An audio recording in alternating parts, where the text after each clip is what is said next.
रांची से हमारे साथ संतोष जुड़ गए हैं। आज हम बात करेंगे आलमगीर आलम के यहां जो इतने दिनों में ईडी की छापेमारी हुई, उस दौरान जो चीजें पकड़ाई उनके नौकरों के घर से हुई हों या उनके पर्सनल जो सेक्रेटरी हैं उनके घर से जो चीजें मिली हों, चाहे मामला संजीव का हो या मामला जहांगीर का हो।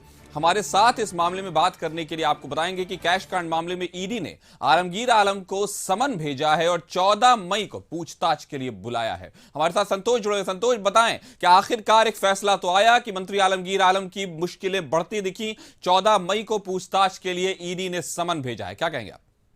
देखिए, कशिश की खबर के एक बार फिर मोहर लगा है कि कशिश बार बार दिखा रहा था कि जो मंत्री आलमगीर आलम हैं उनकी मुश्किलें बढ़ सकती है और उनको पूछताछ के लिए ईडी सम्मन कर सकती है। और एक बार फिर 14 मई को ईडी ने सम्मन कर आलमगीर आलम को कैश कांड में जो 32 करोड़ रुपया बरामद हुआ था उसके नौकर के घर और उनके करीबी ठेकेदार के घर, वो लगभग 35 करोड़ रुपया हो, तो उस मामले में आखिर कैसे रुपया इनके घर से जो नौकर हैं उनके घर से बरामद हुआ, उस मामले में मंत्री जी का मुश्किल बढ़ने वाली है। और 14 मई को मंत्री जी को ईडी सम्मन कर पूछताछ के लिए ईडी कार्यालय 11 बजे का समय दिया है और ईडी कार्यालय बुलाया है। अब देखना होगा कुछ जो रिमांड पर देकर संजीव लाल और जाकिर आलम, उनके नौकर, जो करोड़पति नौकर के घर से रुपया बरामद हुआ था और इस स्कूटी से रुपया, जो आरोप लग रहे हैं कि 3 महीना के कमीशन से ही इतना रुपया जब्त किया गया है, तो कहीं ना कहीं मंत्री जी का भी मुश्किलें